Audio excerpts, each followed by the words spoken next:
following stories are inspired by documented paranormal encounters.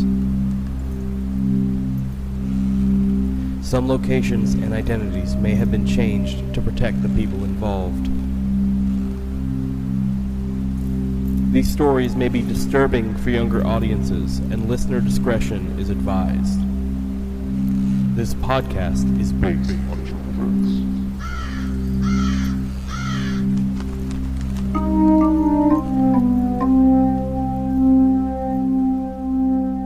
Hey, I'm B, she, they. Hi, I'm Brandon, he, him.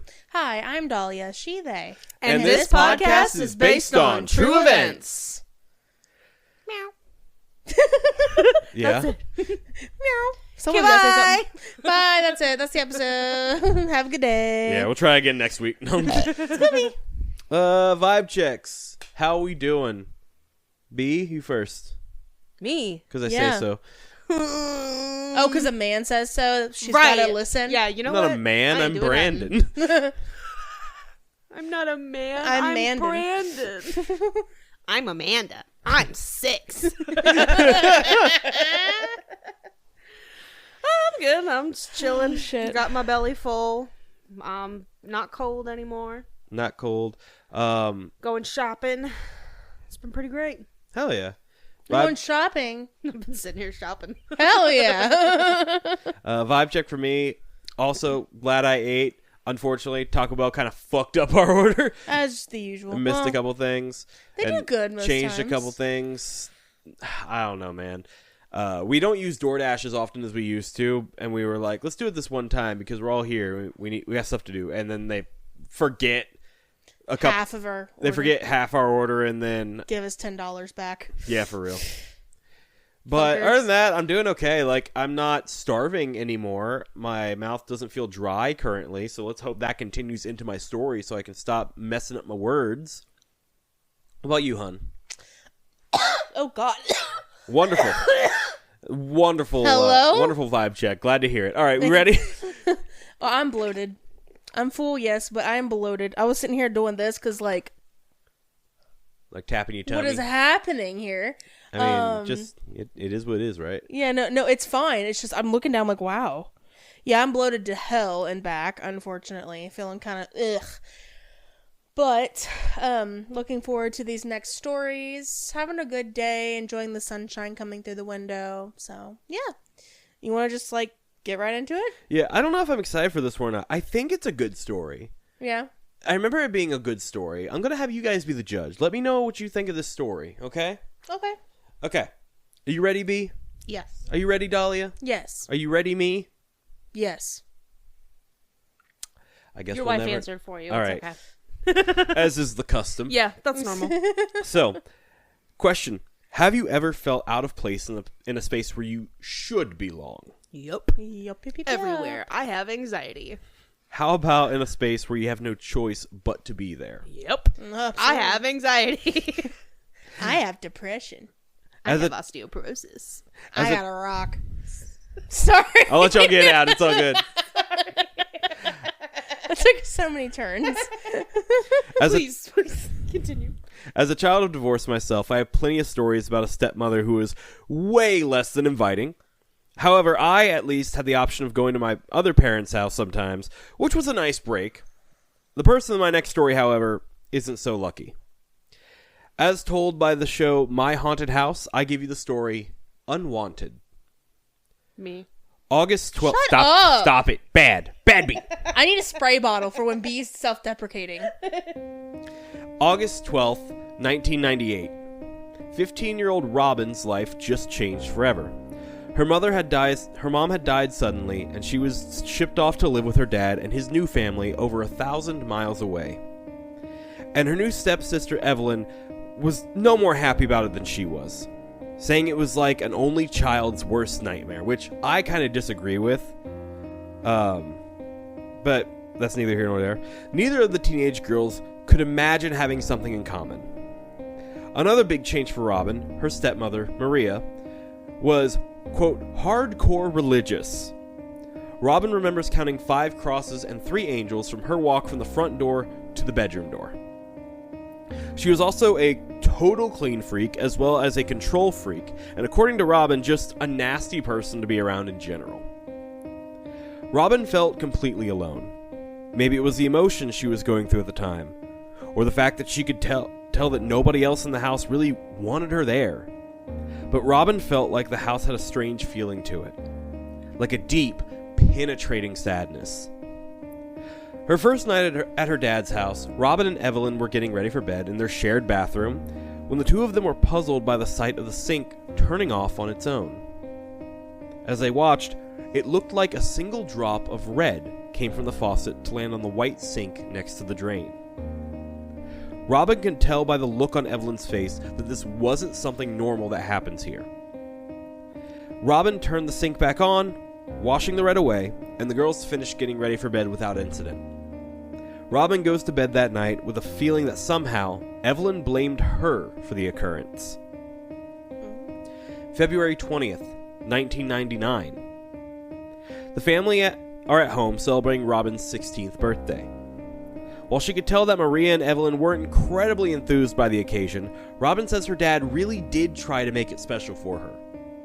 Robin wasn't exactly the biggest social butterfly, so the party that night just consisted of the 4 family members. When it was time to blow out the candles, Robin's father, Ron, told her to make a wish, as he pointed the home video camera at her with a big smile on his face. Her wish? Only one thing came to mind. The only thing she wanted in the world was to have her mother back. With that thought in her mind, Robin blows out her candles. At the same time the last candle goes out, so does every other light in the house. Not just every light, but every clock, every appliance as well. Like the breaker was just tripped. Evelyn volunteers to be the one to go out into the garage and check the breaker box, but she knows that she'll never be able to find a flashlight in the dark. However, she does happen to have her little digital camera on her. She decides to use the flashes of the camera to give her some light to find her way around. She is able to use this method to get out to the garage and flip the switch for the lights back on. As she flashes her camera on her way to get back out of the garage, the still dark garage, mind you, she gasps as, for a brief second, she sees the face of a girl. It looked nearly identical to Robin, but it wasn't quite right. Evelyn goes back into the house, screaming at Robin for scaring her. Robin argues back that she had been in the bathroom the whole time and had no idea what Evelyn was talking about. Looking back now, Evelyn says that she thinks she knew it wasn't Robin even then. She couldn't have gotten back into the house that fast, and the face looked too different to actually be Robin. But she was scared, and she thinks that she needed someone to blame for it. Finally, Evelyn tries to say that she took a picture of Robin out there, which would have been true since she was using the flash for taking pictures. However, as she opens up the gallery, she finds every picture that she had taken that entire journey to and back from the garage was devoid of any people, let alone Robin. Evelyn stutters out that made no sense. She had seen Robin in the garage wearing some kind of mask or something. Thinking that Evelyn was just trying to get her in trouble for some reason, Robin storms up to her room, thanking Evelyn on the way for ruining her birthday. On another night, Robin wants just a few minutes to herself and draws herself a bath, complete with scented candles around the rim of the tub. After settling down in the hot water, she closes her eyes for just a moment. Upon opening them, she finds that the candles she had lit are now out. Smoke still drifting up from the stems, indicating that they had just recently been blown out. "Very funny, Evelyn," Robin says to the room at large. It was probably just Evelyn trying to mess with her or something, but she was determined not to let her ruin her me time. She closes her eyes again. Is that breathing that she can hear? What was Evelyn's problem? "Knock it off, you perv," Robin says out loud. But still, the breathing continued. Getting fed up, Robin says, "I'm going to give you to the count of 3. 1, 2, but before Robin could get to 3, she felt hands shove her down hard into the water. Robin struggled as much as she could, but every time her hands found the sides of the tub, she would be forced back under the water. She said it was like there was a hand on her head holding her down and trying to keep her there. Finally, Robin is able to breach the surface of the water and gasp for air. As she drinks in mouthfuls of oxygen, she hears Evelyn's voice as she opens the door to the bathroom. "What is your..." But Evelyn's voice stopped dead in her tracks. Robin, still gasping for breath, realized why as she looked over. It looked like every single container of anything liquid that could have been on the counter of the bathroom had exploded all over the bathroom mirror. We're talking gels, lotions, perfumes. All Evelyn could say as she stared in disbelief was, "My mom's gonna kill you." March 22nd, 1999. By now, both Robin and Evelyn have been experiencing things in the house, and it actually ended up bringing them closer together in a way. So, desperate for answers and wanting to get to the bottom of the haunting, the two did what any other 16-year-old girl would do. Evelyn made something that she called the death dice in order to try and get answers from any spirit that lived in their home. On one die, she wrote either yes or no on all the sides, and on the other die, she wrote things like illness, death, wealth, and happiness, those kind of things. They would then ask a question and roll the appropriate die in order to try to get an answer out of the spirits that way. They stated, "Are there any spirits in the house?" The die rolled a yes. "Is there something that you're trying to tell us?" The die rolls a yes. "What are you trying to tell us?" The die rolls the word death. Thinking that maybe it was a fluke, Evelyn gets Robin to roll the die again. Once again, the die lands on death. The girls went back and forth, but the die landed on the word death 6 times in a row. Damn. The odds of that happening, if you're curious, is 64,000 to 1. Wow. During their little makeshift Ouija session, their parents walk in and see everything, and Maria starts freaking out. She goes off about how she didn't want this evil in her house, and this and that and the other. Ron is trying to calm the situation when suddenly Maria freezes. Her hands go up to her neck. Well, at first, Evelyn just thinks her mom was really upset. They all soon realize that no, she's actually choking. Ron tells Robin to go call 911, but she just sits there staring almost like she was stunned. Ron yells for Robin once again to call 911, and this time she actually moves to. But before she can get to the phone, Maria starts to sputter and gasp. She can breathe again. Later that night, Robin can hear Maria and her father yelling at each other in the other room and sneaks out to get a better listen. As she gets closer to their room, it becomes more and more clear to her that they are arguing about her. Maria was calling Robin evil and saying that she couldn't live with her in the house anymore, saying she was scared for her and her daughter's life. Ron was defending her viciously, to his credit, calling Maria out for being nasty to her from the moment that she got there. Period. As Robin now watched the argument from a crack in their bedroom door, she glances down and sees something she recognized. One of Robin's most treasured possessions that she owned was a small golden heart-shaped locket on a chain. When she had first moved there, she had hung it up on the mirror of her vanity. What in the world was it doing on the floor at the entrance to her parents' bedroom? It was one of her most prized possessions because her mom had given it to her. Robin hated being at that house and wanted nothing more than to leave, but where else could she go? Evelyn says that after the choking incident, her mom changed. Maria started growing paranoid, and she made sure to stay as far away from Robin as she could. One night, Maria is washing dishes alone in the kitchen. As she finishes up, she turns and gasps as she finds that all 4 of the wooden stools that they kept at the island in the kitchen, like the island area, were now on top of the island, stacked on top of each other in a very odd way that would have been hard to do if you weren't trying to be sneaky about it. Regardless, Maria blamed Robin, despite the fact that Robin wasn't even at home at the time. After this, she starts putting nanny cams all over the house, no doubt hoping to catch Robin in the act of doing something. May 18th, 1999. Robin and Evelyn had fallen asleep while they were staying up watching some old movies. Things had been quiet in the house for a little bit at this point, so I can only assume they had started to let their guard down a little bit. While everything seemed to be fine that night, Robin found something very disturbing on the nanny cams for the living room. You see, Robin would sometimes get up in the middle of the night and sneakily watch the tapes, and this night, she watched as her sleeping form rose up in midair and just hovered feet off the ground while she was sleeping. She said she'd never felt a thing. Robin starts to fear that, deep down, she may be the cause for whatever is going on. Was she possessed? Why was this happening to her? Robin erased the tape and decided not to tell anybody. June 9th, 1999. Robin, feeling really helpless, waits until everyone leaves the house one night, or on this day, before contacting a medium that she had found in a phone book. Upon walking into the house, the medium claimed to feel a strong feminine presence surrounding them.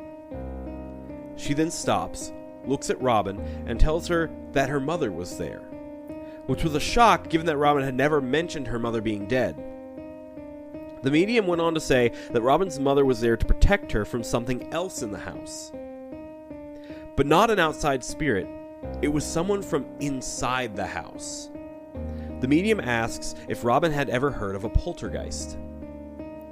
She explains that a poltergeist is a destructive entity created by the energy of a living person, usually without the knowledge of the person who was doing it. So this is actually a very common explanation of poltergeist as well. While a lot of people take it to meaning like, oh, a spirit that just moves things around, right? The more like, quote, scientifical term is it's referring to, it's something that is created by the energy of a living person. Usually it is centered around like teenagers, right? Anyway, think of it like a manifestation of someone's pent-up energy that can manipulate objects. It can cause you to see things or even harm people if strong enough.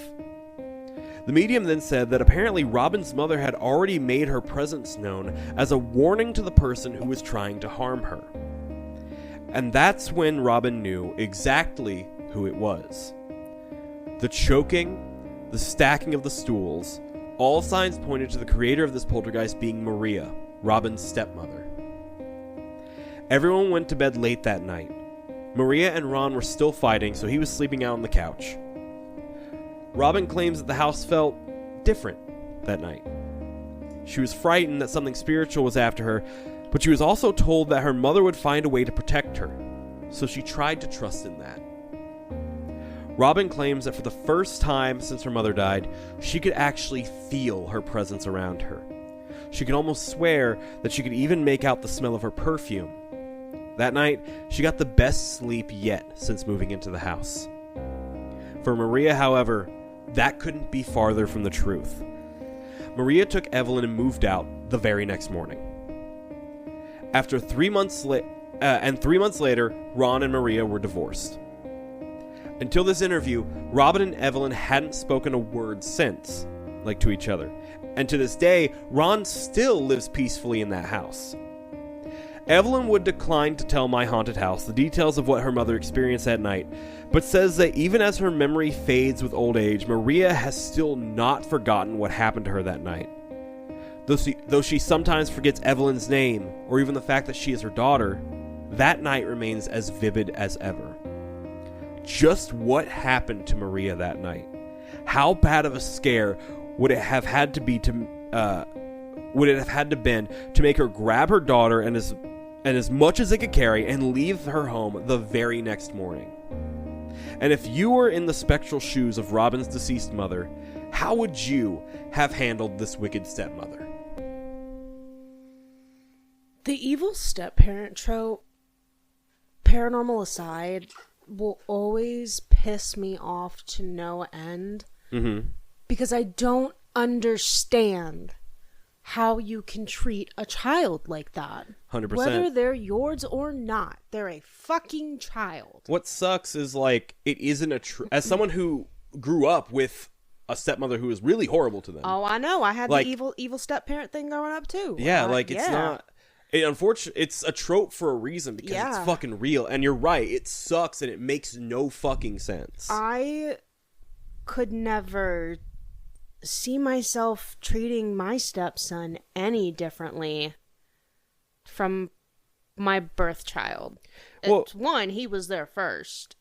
Two, That's your kid.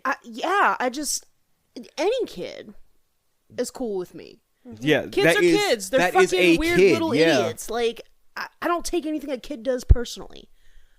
But it's a kid. No, yeah, I agree. I don't understand it. I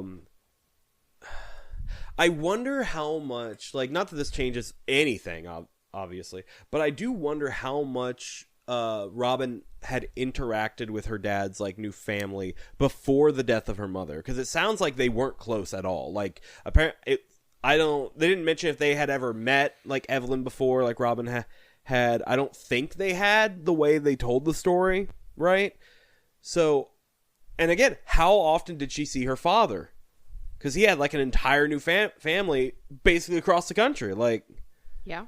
I don't know. I didn't meet my dad till I was 10 years old. Like, I really appreciate, though, that her dad was on her side. Yeah. Me too. Like, that Breath made... of fresh air. Yeah, that was very nice. My dad, against my stepmom, was on my side, but more or not was like, I don't want to get a divorce because that's against the Bible. And, like, would try to, like, mediate as much as he could, kind of. But, you know, yeah, there was that, but, like, I really love that Dad was just fully on. Absolutely not. You've been mean to her since she got here. What the fuck is your problem, right?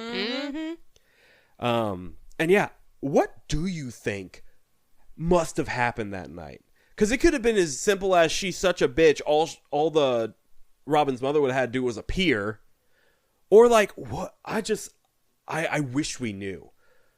God, I was so upset at the end of watching it because I was like, I want to know what the fuck happened. Evelyn, tell us. Like, Pussy.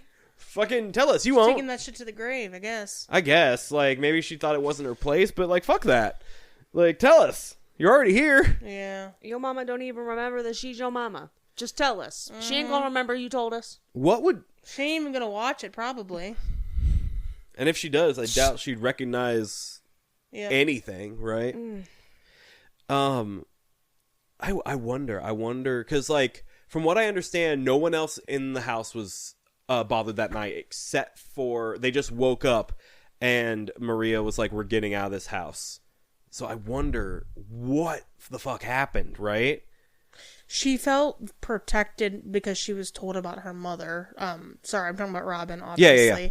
She was protected by her mother, and she was told that her mother was there protecting her, so she, like, felt it more than she had before. Sure. So maybe the whole, like, poltergeist going on, blah, blah, blah, the power and belief, blah, blah, blah, protected her, and so it was kind of just like, I'm rubber, you're glue kind of situation. Maybe. And maybe the poltergeist shit kind of just backfired onto her. See, I think this is less about a belief thing because we have examples of her mother's spirit protecting her before she found out. I think it's just a comfort because when you don't know and when you're unsure, you could go to bed that night and be like, I hope my mom's watching over me, but I don't know in reality. And you can kind of, even if you do think that you feel your mother's presence or like this person's presence, you can very easily be like, I'm probably just imagining it, you know? But having that confirmation, at the very least, I think just made her feel better. That's what I mean, yeah. Yeah. But I want to know. I want to know.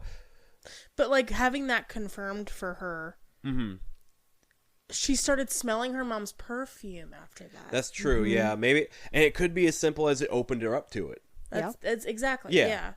So, like, there's power in that is what I'm trying to say. Oh, yeah, for sure, But, for sure. Yeah. I understand. My question at the end of my story, if you guys were this deceased mother, how would you handle this in this one night ordeal? I want to know what you guys would do. I'm trying to scare the shit out of How do you go about that? Try to suffocate her with her pillow. Oh shit. You just go straight for it, huh? As close to death as I can get. Yep. How dare you For real. treat my child like that? How dare you, like, seek to cause my child harm? Yeah, you fucking cunt. Like, Because thinking about this, that, like, is probably the most likely scenario that the poltergeist of this is probably what tried to drown her. Mm-hmm.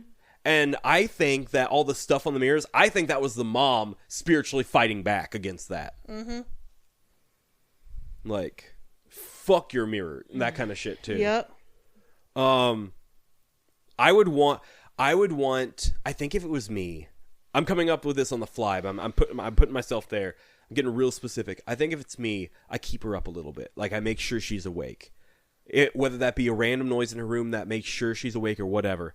I make her think she's a little bit crazy at first. Like, she's second guessing herself. Mm-hmm. Like, a little thing here, a little thing here. Maybe something falls off her dresser. Escalated a little bit, little by little. Mm-hmm.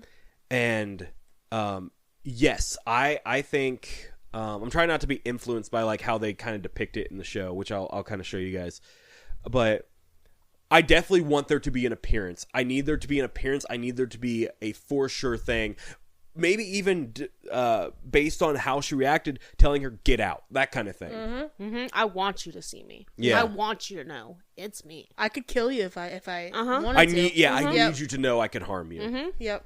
Get the fuck out. Mm-hmm. Yeah, I wonder if Evelyn doesn't say anything because she thinks it was hers, or maybe it was her poltergeist. You don't think Evelyn? I don't know about that. No, I don't feel. You think it was definitely the whatever her name was?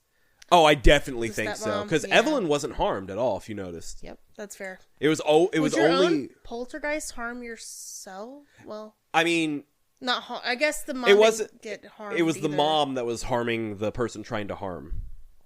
You see, I'm talking. Okay, so because Maria was the one creating the poltergeist activity, that's why Robin's mother's spirit started choking her.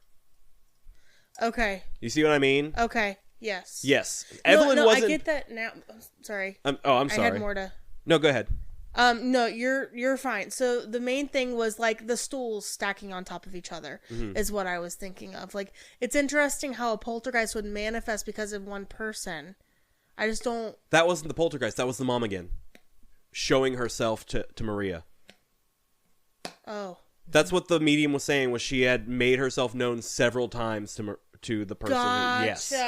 Okay, I think that's where I was falling behind. Okay. I didn't understand how a poltergeist worked in that aspect, but okay, I get it now. Sorry, guys. I got a slow brain moment. You're good.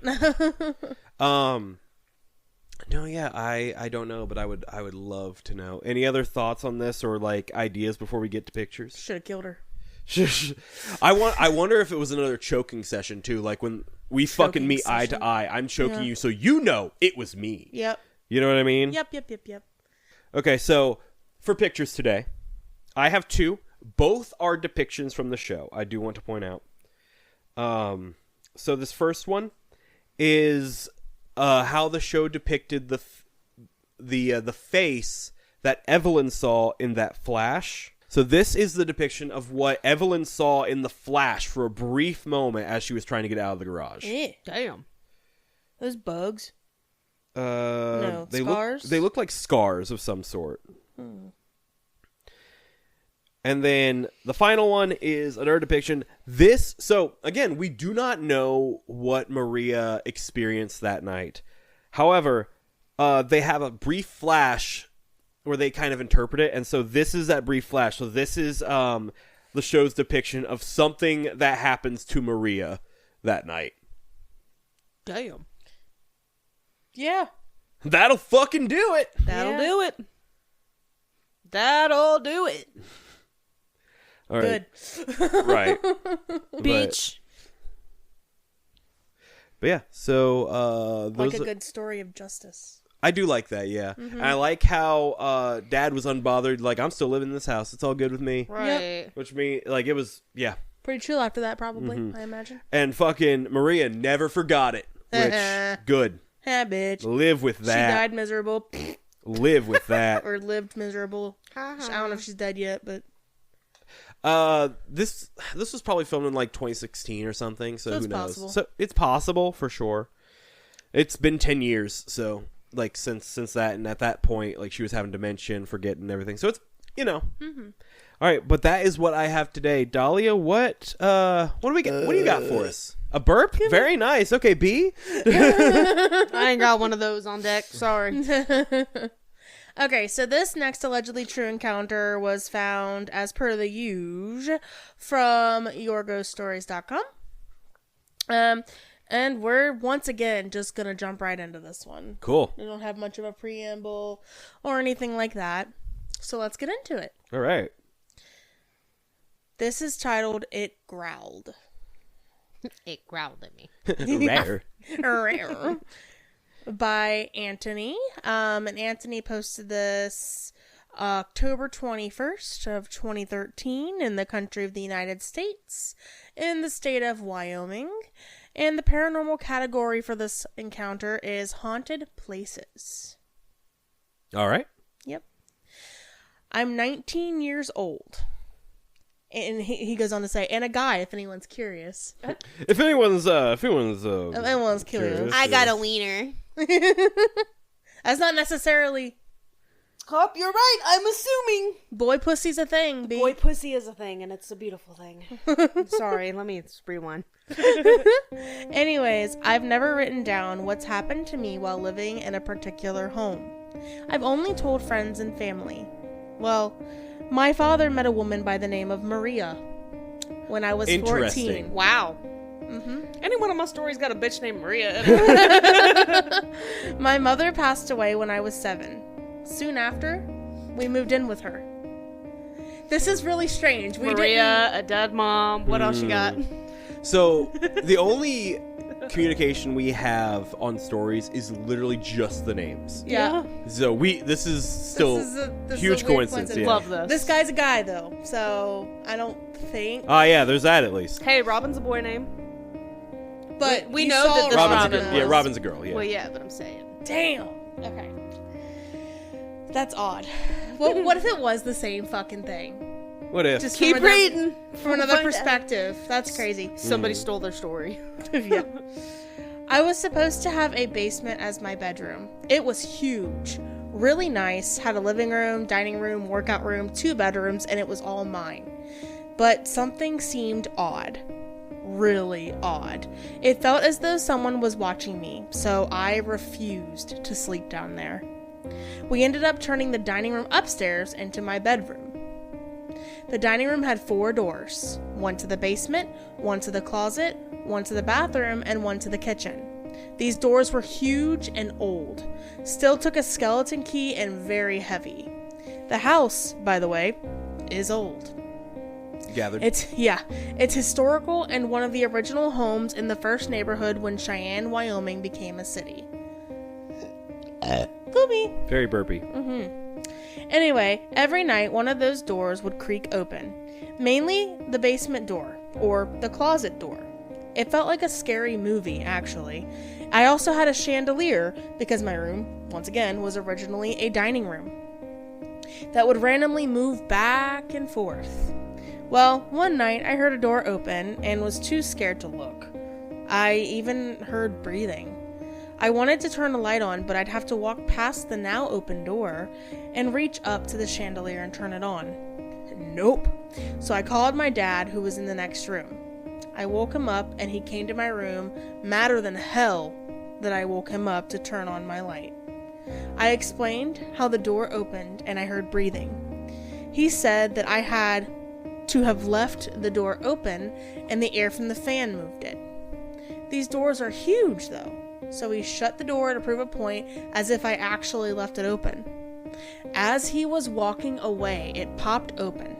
It freaked my dad out, who never believed in ghosts. He won't admit it's a ghost, but he will say it was definitely weird. I slept in the living room that night. Sometime, like a week later or so, when I was sleeping, I felt as though my dog was walking across my feet, like back and forth. So I called his name, and I felt and heard it jump off the bed and hit the ground. Just then, my dog licked my face. He was beside me the entire time. He was shaking too. He was terrified. I was terrified. My dad and stepmom worked nights, so they didn't get home until 2 a.m. I was in shock. I had to wait until they got home to have my light turned on. When they got home, they didn't believe me. Well, another time, and by the way, I am a deep, deep, deep sleeper. Like, I need loud noise, a constant noise, or I need to be touched several times to wake me up. While I was sleeping, I woke up to a gurgling noise that got louder until I woke up. Like it was next to my ear. When I woke up, I could still hear it. I noticed a light coming from under the basement door, like someone was downstairs. I thought maybe my dad had some power tool going or something. It was definitely coming from the basement. While walking towards it, I heard, and I swear to this day I heard it, a little girl said, "It's dead." Oof. I was so terrified I grabbed my dog by his ears and hair on accident and ran out the front door, only wearing my boxers while in the middle of winter. Turns out my parents weren't even home. Thinking back, the gurgling was actually also more of a growl. I wanted to move so bad, but I couldn't. So when I turned 16 and got a car, I stayed away until my dad was there. If I went to that house, I had to have friends with me. And when I say all my friends experienced something there, I'm not kidding. My ex-friend Nikki and I both saw the little girl's shadow. She called her dad so he could maybe experience it, and he came over with her brother.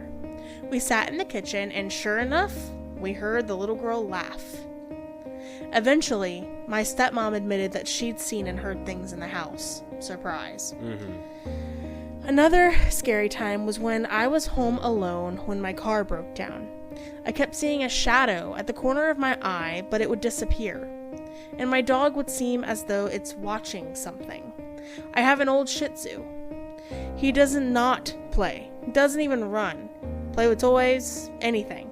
He's a 100% spoiled lapdog and lazy. And he randomly ran full speed from my room to the living room where I was and attempted to jump on the couch. He's too short, so he bounced off, which was strange because he knew he couldn't jump that high. Did you just look at B when I said that? No. No. I can jump high. Okay. I got hops.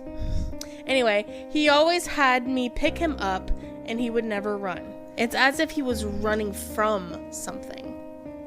So I called my sister to pick me up. She got there in a few, around 9 p.m., so it was dark, and I had all my lights on. She was parked out front and called me while I was in my room and getting my stuff. While on the phone, she told me to calm down, that there's no rush.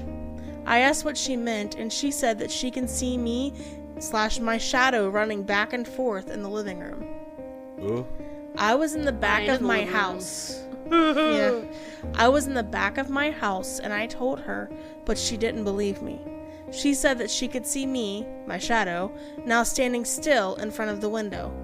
It freaked me out, so I ran to the front door and she screamed because she can now see my shadow and the other shadow, even though I didn't see anything. But yet, I wasn't trying to find anything. I wanted out of there. And here I am now, far away from that place. The place definitely had a couple of ghosts, especially a little girl. As for the one that growled, that the girl said was dead, I don't know what it was. I don't care. I'm glad I'm away from there. I'll never go in that basement again, and I'll never be there alone.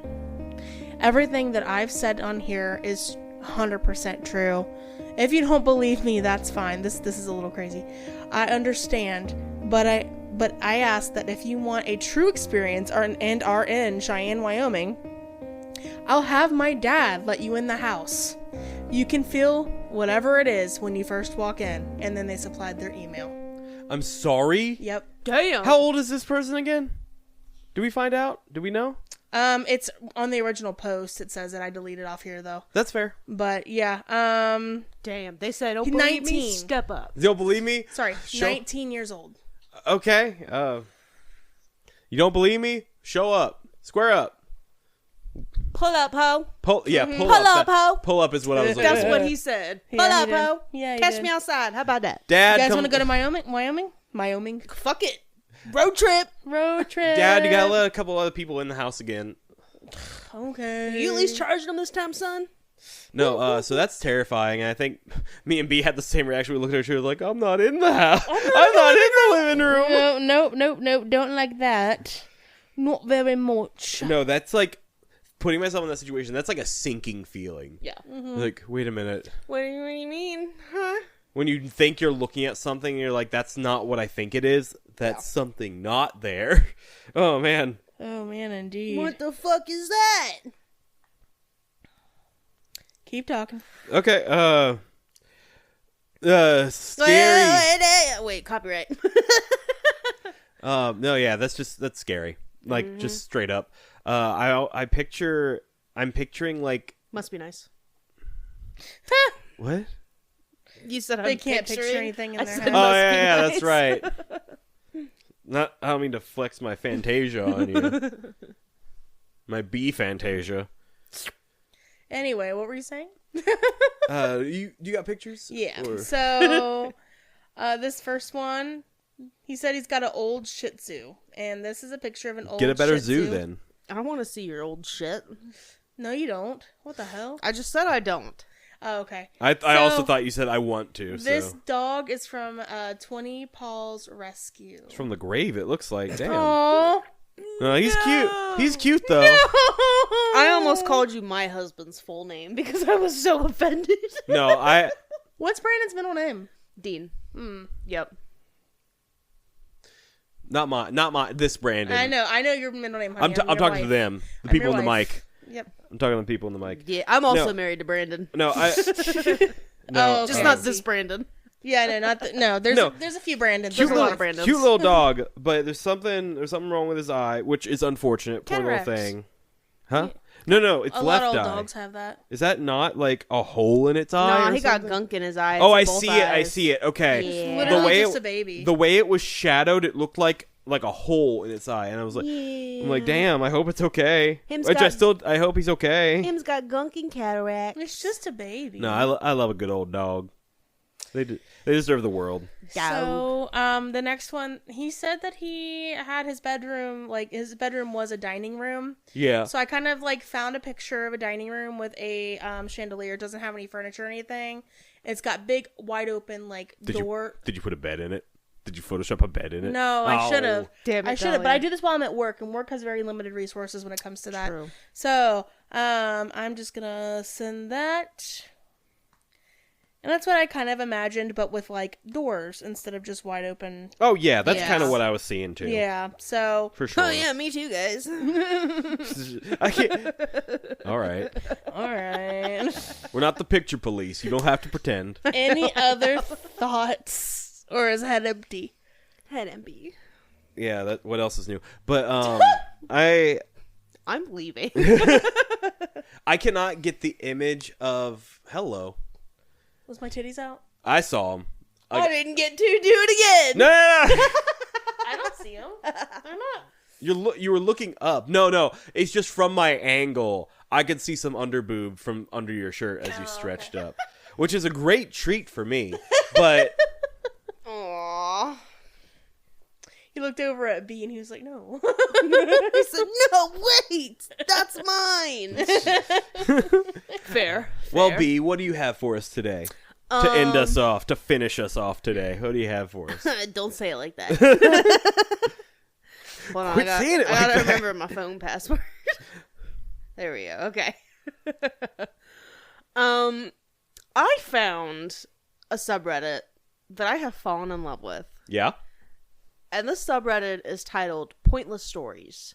Hell yeah. And Sure. people come in here just to dump stories of whatever the fuck happened. Just, there you go. And it's great. Hell yeah. It's fantastic. OP has titled this one Origami Challenge, and it was posted 9 days ago. So Oh, pretty okay. fresh. Pretty new. Yeah. Yeah.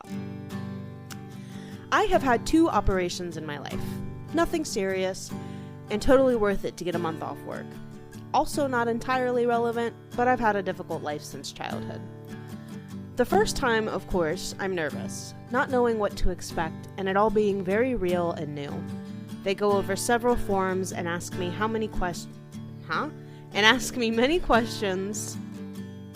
and answer. That didn't make sense. Anyways, I'm prepped, lying in a gurney, all wired and tubed up. They put me under as I drift off. They do what may be some sort of fun ritual for them of waving and dancing around and singing "See you on the other side."